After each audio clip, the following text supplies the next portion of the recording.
Assalamualaikum warahmatullahi wabarakatuh. Alhamdulillahi rabbil alamin. Wabihi nasta'inu ala umuri dunya waddin. Ashhadu an la ilaha illallah wa ashhadu anna Muhammadan abduhu wa rasuluhu la nabiyya ba'dah. Amma ba'du fa ya ibadallah, ittaqullaha haqqa tuqatih wa la tamutunna illa wa antum muslimun. Wa ahduthukum ala ta'atihi wa ta'ati rasulihi la'allakum turhamun. Ma'asyiral muslimin wal muslimat, jamaah subuh yang semoga kita semua dirahmati oleh Allah Subhanahu wa taala. Alhamdulillah, kembali kita memuji dan bersyukur kehadirat Allah Subhanahu wa taala atas limpahan karunia dan nikmatnya kepada kita semua, sehingga pada subuh hari ini kita kembali dapat melaksanakan salat subuh secara berjamaah.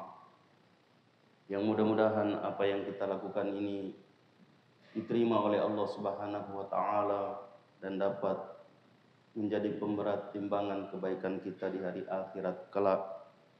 Dan semoga segala ibadah dan ketaatan kita dapat membahagiakan kita baik di dunia, terlebih-lebih lagi di hari akhirat kelak. Ma'asyiral muslimin wal muslimat, rahimani wa rahimakumullah jami'an. Kembali pada subuh hari ini, kami ingin mengingatkan diri kami khususnya dan kepada kita semua, dan mudah-mudahan kita juga bisa menjadi penyambung apa yang kita dengarkan, kita sampaikan kepada orang-orang di sekitar kita, khususnya orang-orang yang berada di bawah tanggung jawab kita. Mudah-mudahan apa yang kita dengarkan, apa yang kita sampaikan menjadi jalan buat kita untuk mendapatkan kebahagiaan dunia dan kebahagiaan akhirat. Pada pertemuan yang lalu kita menjelaskan satu hadis yang menjelaskan bahwa betapa pentingnya kita menjaga bagaimana salat kita. Jangan sampai kita sudah merasa bangga dengan apa yang kita lakukan, ternyata kita tidak mengevaluasi,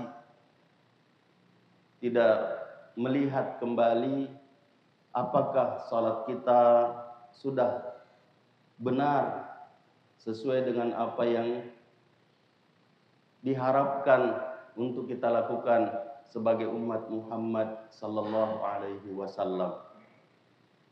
Sebab Rasulullah sallallahu alaihi wasallam mengatakan bahwa inna rajula la yusalli sittina sana. Sesungguhnya ada orang yang salat 60 tahun. 60 tahun.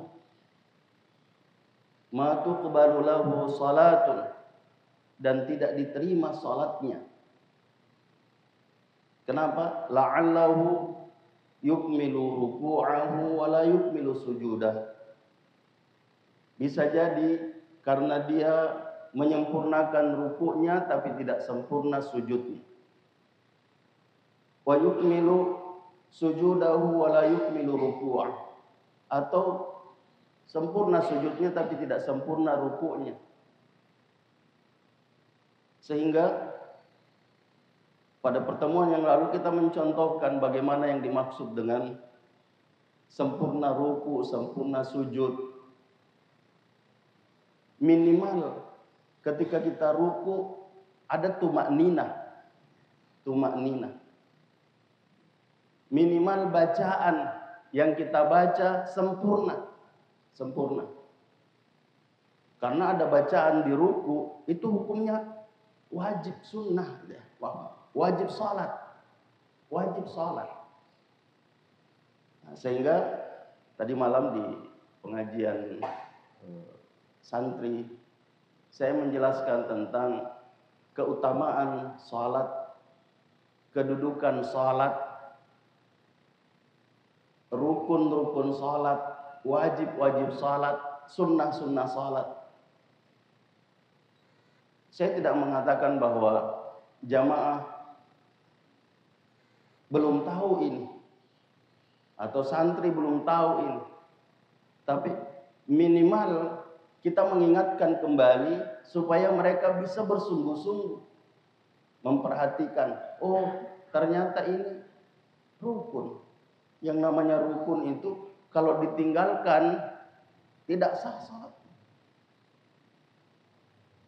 Ada wajib-wajib sholat, kalau ditinggalkan dengan sengaja batal. Kalau ditinggalkan karena lupa diganti dengan sujud sahwi. Dan ini masih banyak di kalangan kita yang belum tahu. Mudah-mudahan kita yang sudah tahu bisa menyampaikan.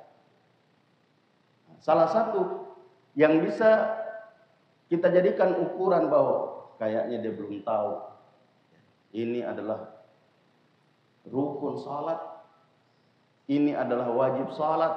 Kenapa? Karena tidak memperhatikan itu.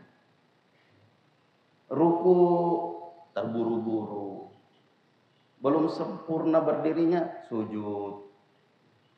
Padahal di semua gerakan rukun salat itu harus ada tumaknina.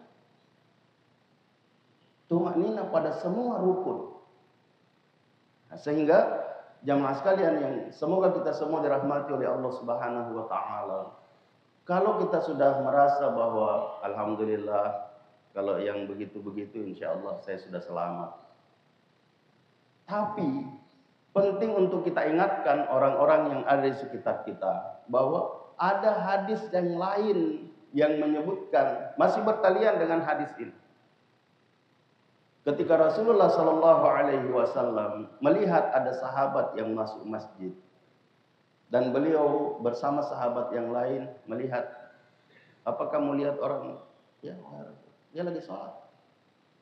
Lalu Nabi Shallallahu Alaihi Wasallam mengatakan, "Lau mata hadza ala alihi hadhihi mata ala ghairi millati Muhammadin Shallallahu Alaihi Wasallam."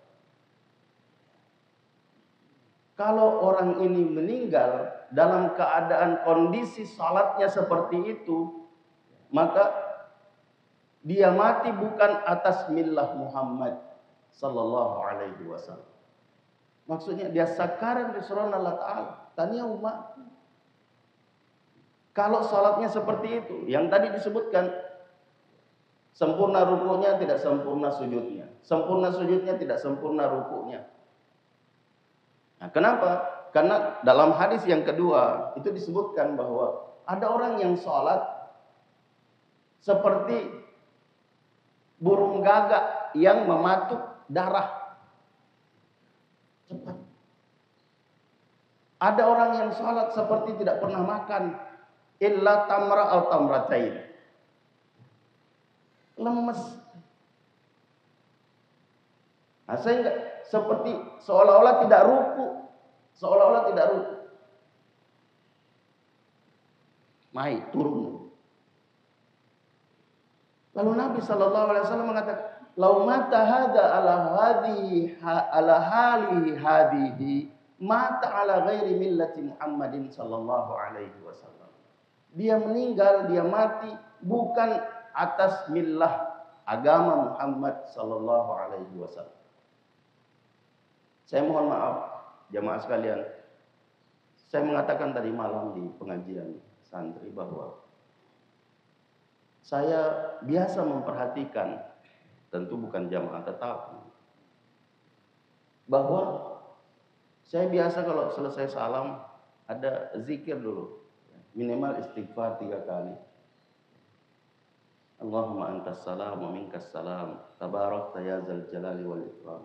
Allahumma la mani'a lima a'taita wa la mu'tiya lima mana'ta wa la yanfa'u dzal jaddi minkal jadd. Baru balik.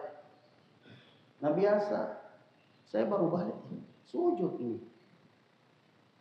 Ada orang masbuk. Ada orang masbuk. Ketika saya balik dia sudah sujud. Ini baca Al-Fatihah tidak ya? Baca doa tidak? Karena baca Al-Fatihah itu rukun salat. Kalau ditinggalkan batal. Lupa atau sengaja, apalagi sengaja ya. Lupa, kalau tinggalkan rukun lupa, harus diulangi. Kalau wajib bisa diganti dengan sujud sahwi. Kalau rukun tidak bisa. Tidak bisa diganti dengan sujud sahwi. Nah, salah satu wajib-wajib salat itu adalah bertakbir. Semua takbir intiqal itu wajib. Selain takbiratul ihram ya. Takbiratul ihram itu adalah rukun.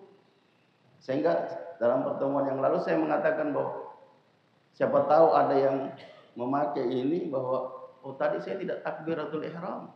Ya, terus menikah maka jariku. Ada kota takbir. Dia nasab tidak sah. Jadi jangan sampai kita melakukan yang seperti ini. Ya, kita dengar imam Allahu Akbar sambil mengangkat tangan. Kita langsung masuk. Tidak bertakbir. Takbir itu adalah lafaz Allahu Akbar. Melafazkan tidak mengangkat tangan sah salat. Mengangkat tangan tidak melafazkan takbir batal. Karena itu adalah takbir rukun. Nah, selain takbiratul ihram, semua takbir intiqal. Takbir pergantian gerakan. Dari i'tidal, dari berdiri ke ruku, Allahu Akbar. Ini wajib. Ucapan sami Allahu liman hamidah bagi imam dan bagi yang sholat sendirian, ya, wajib. Bacaan i'tidal, Rabbana lakal hamd, minimal wajib. Terkadang ada orang sami Allah baca mengiru. Ya. Kalau sengaja meninggalkan batal. Lupa membaca harus sujud diganti. Allahu Akbar sujud. Bacaan Allahu Akbar ke sujud itu wajib. Sujudnya rukun.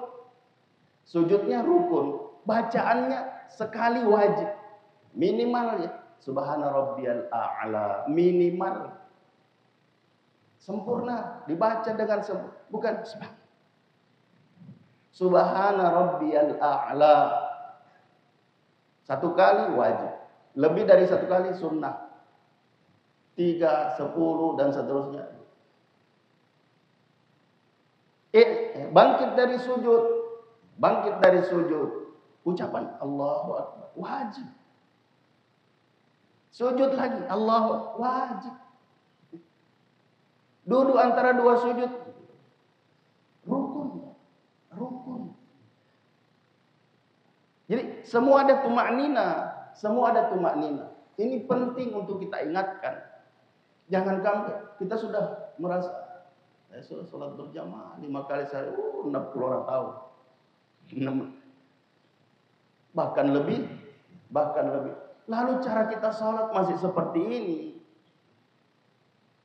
Nabi SAW mengatakan, "Lau mata hadza ala halihi hadhihi, mata ala ghairi millati Muhammadin sallallahu alaihi wasallam." Itu yang pertama. Yang kedua, pentingnya kita menjaga diri dari perbuatan-perbuatan yang bisa membatalkan pahala-pahala yang kita sudah sempurnakan, yang sudah kita kumpulkan. Kalau pada malam Sabtu yang lalu, ya, saya mengingatkan bahwa ada satu perbuatan yang bisa membuat semua pahala kita tidak diterima oleh Allah Subhanahu wa taala. Salatnya, khususnya salat. Man ata'arrafan, seingat ya. Siapa yang mendatangi tukang ramal. Fasa'alahu an syai'in, lalu bertanya kepadanya tentang sesuatu, lan tuqbal salatuhu arba'ina lailah. maka tidak diterima sholatnya 40 malam. Dia ini terima sempajan. Makutana mero. Makutana ripat tepu-tepu tomaca di asen biasa orang pintar. Tabe yang ukur bela garam malai.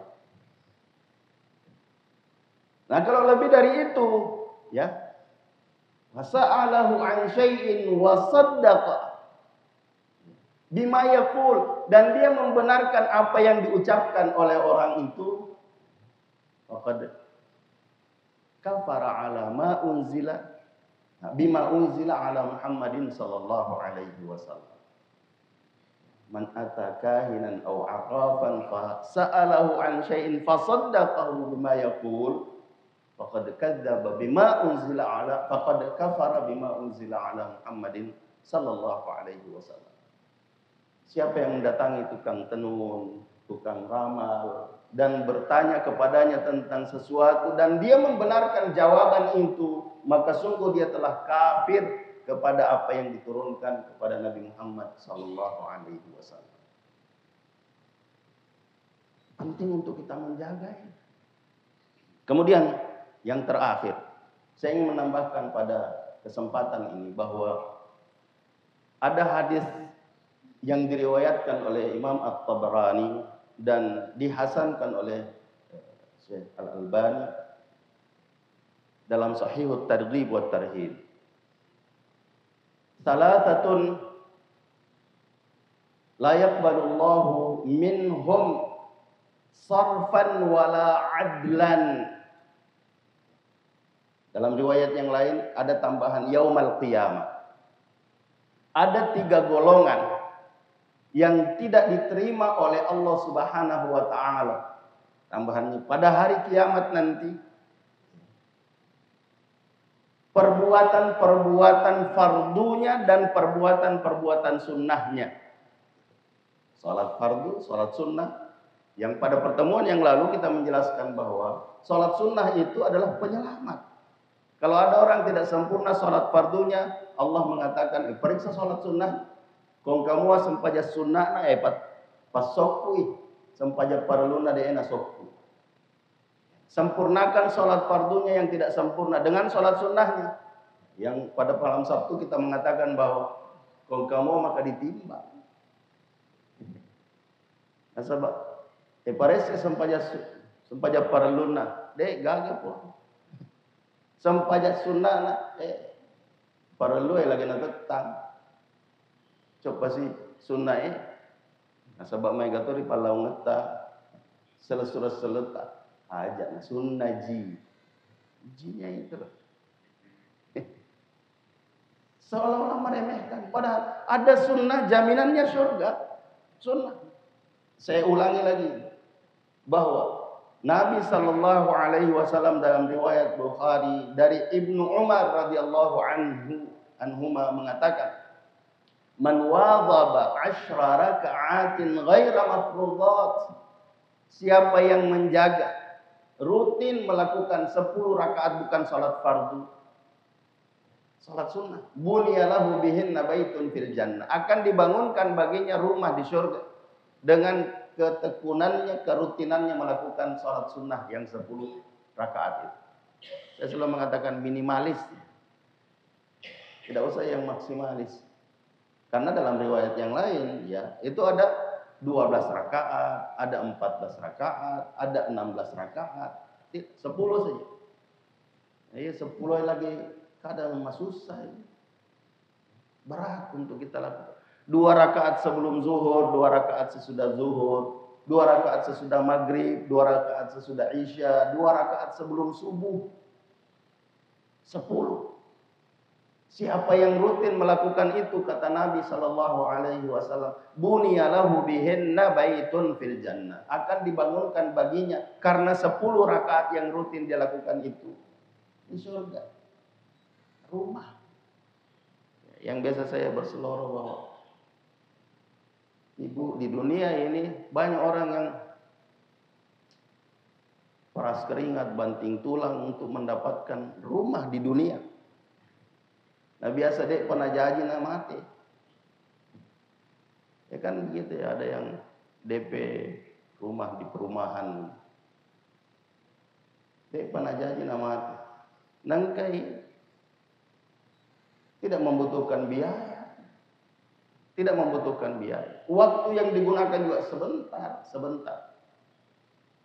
2 rakaat sebelum zuhur, 2 rakaat sesudah zuhur, 2 rakaat sesudah maghrib, 2 rakaat sesudah isya, 2 rakaat sebelum subuh. Siapa yang menjaganya, maka Allah bangunkan baginya rumah di surga. Kreditnya ringan. Ya. Nah, tapi ini penting untuk dijaga. Kalau kita sudah menjaga itu, nah kita kembali nih. Ada 3 golongan yang kata Rasulullah Sallallahu Alaihi Wasallam tidak diterima amal fardunya dan amal sunnahnya pada hari kiamat. Siapa dia? Yang pertama al-aq,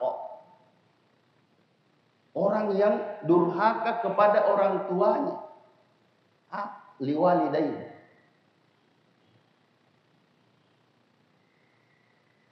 Ya panjang penjelasan, tapi saya ingin mengambil satu. Ada perkataan ulama, penulis Kutaib kecil,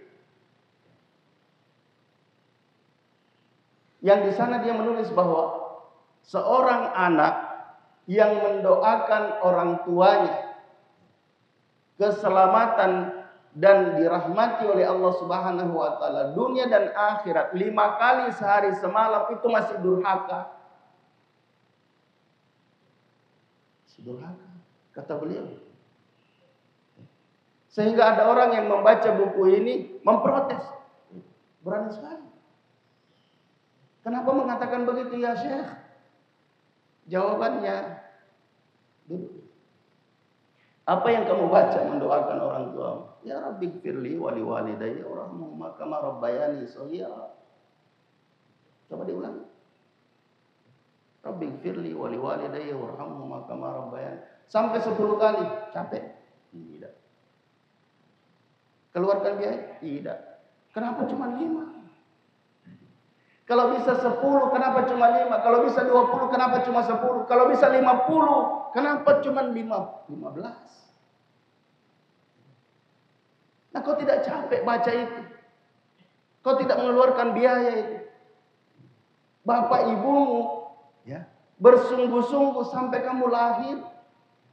Ibumu sampai meregang nyawa. Betapa sulitnya melahirkan dirimu. Yang kata Umar bin Khattab radhiyallahu an, ada orang yang menggendong ibunya untuk haji keliling tawaf. Lalu dia mengatakan, kayaknya sudah sepantasnya, ya, sudah bisa membalas bakti, ya, berbakti kepada orang tua, sudah bisa membalas kebaikan. Oh, dah. Satu, ya, desahan nafas ketika dia melahirkanmu itu belum sebanding dengan apa yang kamu lakukan. Ketika dia berkuat melahirkan dirimu, dan itu bukan sekali, Pak, Bu, ya, ibu yang pasti lebih tahu ini. Bapak-bapak biasa tidak peduli.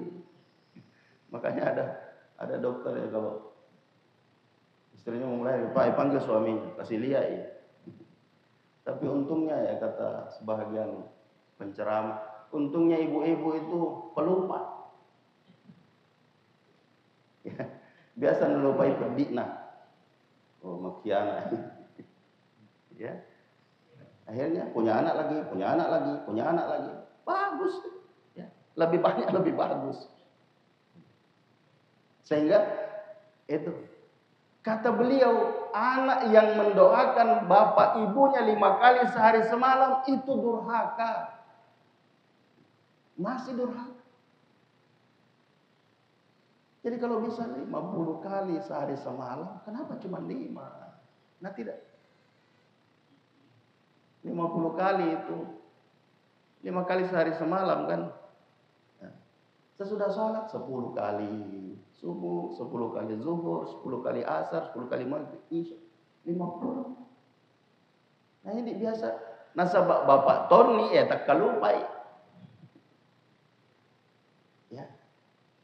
Nenek Tony, oh tak lupa nih. Dia lupa yang dia lupain loh. Padahal sampai mati orang tua kita masih punya kewajiban mendoakan. Apalagi kalau masih hidup. Makanya saya selalu mengatakan di hadapan santri bahwa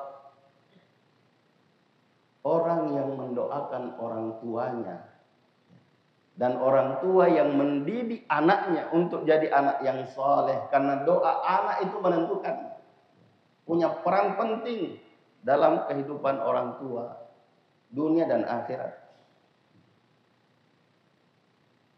Allahumma gfirli ya Rabbi gfirli wali walidayya warhamhuma kama rabbayani shaghira.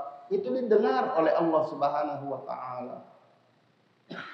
Sehingga ada anak yang pernah bertanya ke saya, Ustaz, masih pantaskah saya mengucapkan itu padahal saya tidak pernah tahu siapa orang tua saya? Ibu saya meninggal saya masih kecil. Bapak saya pergi meninggalkan ibu saya karena saya masih dalam kandungan. Pantaskah saya berdoa kepada Allah, Rabbi gfirli wali walidayya warhamhuma kama rabbayani shaghira. Dan nenekku walaupun saya bilang harus. Meskipun bukan bapak ibumu yang mengasuhmu, baca itu. Mudah-mudahan dengan doamu bapakmu tertarik kembali. Oh, saya pernah pergi meninggalkan istri yang lagi mengandung. Bisa jadi. Nah, sehingga ini penting. Ya, yang kedua, bahwa ada yang disebutkan oleh ulama, bahkan ada yang menisbahkan kepada Nabi Shallallahu Alaihi Wasallam perkataan ini. Birru abna'akum tabirrukum auladakum. Birru aba'akum tabirrukum abna'akum. Berbaktilah kepada bapak-bapakmu, orang-orang tuamu. Niscaya anak-anakmu akan berbakti padamu.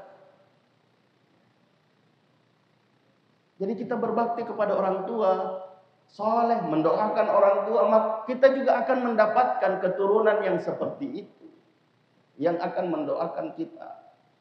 Tapi kalau kita tidak mendidik anak kita untuk menjadi anak yang soleh, tuamu pinang lupain, mencoba psikomatin. Ini mengkhawatirkan. Nah, kemudian yang kedua, al-mannan, orang yang suka mengungkit-ungkit kebaikannya, menyebut-nyebut kebaikannya. Ini disebutkan oleh Nabi Shallallahu Alaihi Wasallam. Sehingga seorang penulis kitab Al-Kabair, Ibnu Rajab Al-Hambali, itu menyebutkan al-mannu itu min kabair. Menyebut kebaikan, pemberian kepada orang lain, ya. Itu adalah termasuk dosa besar. Kenapa? Nah, ini salah satu hadisnya, bahwa Allah Subhanahu wa taala tidak menerima kebaikan-kebaikan yang fardu atau yang sunnah terhadap tiga orang. Al-'aq, al-mannan, yang ketiga al-mukadzibu bil qadar. Orang yang mendustakan takdir, orang yang tidak menerima takdir. Ini kata Nabi Shallallahu Alaihi Wasallam. Salah satunya ya seperti yang biasa kita sampaikan, bahwa ketika kita kematian, ya jangan berucap kecuali inna lillahi wa inna ilaihi raji'un. Kenapa? Itu ketetapan Allah, itu keputusan Allah Subhanahu wa taala. Jangan mengatakan kenapa diambillah, saya masih mampu untuk membiayai, kenapa dia, dan sebagainya. Tidak boleh. Sehingga jamaah sekalian, mudah-mudahan ketika kita sudah menjaga bagaimana sholat kita sudah baik menurut apa yang diinginkan oleh Rasulullah Sallallahu Alaihi Wasallam, mari kita menjaga hal-hal yang bisa membatalkan pahala sholat kita yang dari luar, bukan hanya yang di dalam saja. Karena tadi ada yang membatalkan pahala, tidak diterima karena sholat itu sendiri.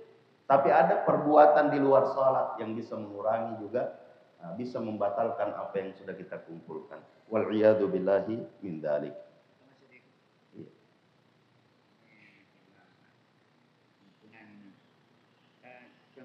ana seperti dosa yang tidak bisa diampuni oleh Allah adalah Syirik. musyrik. Tetapi ini orang yang musyrik ini kebetulan anaknya adalah anak yang saleh. Tetapi kalau anak yang saleh ini selalu mendoakan orang tuanya, ini orang tua yang musyrik, apakah masih ada jalan bahwa orang tersebut bisa diampuni dosanya? Karena dosa yang tidak bisa diampuni dosanya adalah orang musyrik. Sekian dan terima kasih. Assalamualaikum warahmatullahi wabarakatuh. Iya. Inna Allah la yaghfiru ayyushraka bihi wa yaghfiru ma duna dzalika liman yasha. Allah tidak mengampuni dosa syirik, ya. Dan Allah mengampuni dosa-dosa selainnya jika Dia kehendaki. Ulama sepakat bahwa orang yang melakukan kesyirikan mati dalam keadaan musyrik khalidina finnar. Tidak ada. Sehingga kalau dia mensyirikatkan Allah Subhanahu wa taala, meninggal dalam keadaan mempersekutukan Allah Subhanahu wa taala, tidak dapat ampunan. Tapi kalau dia masih hidup, ya, masih hidup, anak-anaknya misalnya ada anak yang soleh mendoakan, yang mudah-mudahan dengan doa anak itu, ya, orang tua bisa meninggalkan kesyirikannya, meninggalkan kemusyrikannya. Ya, sehingga kalau yang seperti ini, ya, tidak berlaku syafaat. Yang biasa kita mendengarkan bahwa kalau ada anak yang masuk surga itu bisa memberikan syafaat kepada 10 keluarganya. Dan ada hadis Nabi yang mengatakan bahwa ada orang masuk surga, cari mana? Oh, di neraka. Minta kepada Allah, ya Allah, itu orang yang kasih baik saya. Ya, kasih keluar dari neraka. Biiznillah. Dengan izin Allah Subhanahu wa taala. Tapi kalau sudah disebutkan tadi, orang yang mempersekutukan Allah Subhanahu wa taala mati dalam keadaan mempersekutukan Allah Subhanahu wa taala, tidak diampuni. Jadi, kalau mau diampuni ya bertaubat sebelum mati. Bertaubat sebelum mati. Ya, mudah-mudahan bisa jadi jawaban. Sebelum kita tutup, mari kita menundukkan mata hati dan kepala kita, berdoa kepada Allah Subhanahu wa taala, dan mudah-mudahan doa kita diijabah oleh Allah Subhanahu wa taala. Dan kita mendoakan saudara-saudari kita yang telah mendahului kita menghadap Allah Subhanahu wa taala. Semoga Allah Subhanahu wa taala mengampuni segala kesalahan dan dosa mereka. Semoga Allah Subhanahu wa taala menerima segala amal baik mereka dan membalasnya dengan kebaikan yang sempurna. Dan semoga kelak di hari akhirat dibangkitkan bersama kita semua di surga Allah Subhanahu wa taala. Dan kepada saudara dan saudari kita yang masih diuji oleh Allah Subhanahu wa taala berupa penyakit, semoga Allah Subhanahu wa taala memberikan ketabahan dan kesabaran kepadanya dan kepada keluarganya menghadapi ujian Allah Subhanahu wa taala. Dan semoga Allah Subhanahu wa taala mengangkat penyakitnya dan menyembuhkannya, dan semoga kesembuhannya digunakan untuk beribadah dan melakukan ketaatan maksimal kepada Allah Subhanahu wa taala. Dan kepada kita semua yang masih diberi kehidupan, diberi kesehatan oleh Allah Subhanahu wa taala, mudah-mudahan diberi keistiqamahan dan keyakinan oleh Allah Subhanahu wa taala bahwa kehidupan ini singkat dan sementara. Kesehatan ini bisa berubah, sehingga sebelum kehidupan dan kesehatan dicabut oleh Allah Subhanahu wa taala, mari kita gunakan dengan sungguh-sungguh untuk melakukan ibadah dan ketaatan yang maksimal kepada Allah Subhanahu wa taala. Dan semoga ibadah dan ketaatan kita bisa membahagiakan kita dunia dan akhirat. Subhanakallahumma wa bihamdik, asyhadu an la ilaha illa anta, astaghfiruka wa atubu ilaik. Hadanallahu wa iyyakum ajma'in wal afu minkum. Wassalamualaikum warahmatullahi wabarakatuh.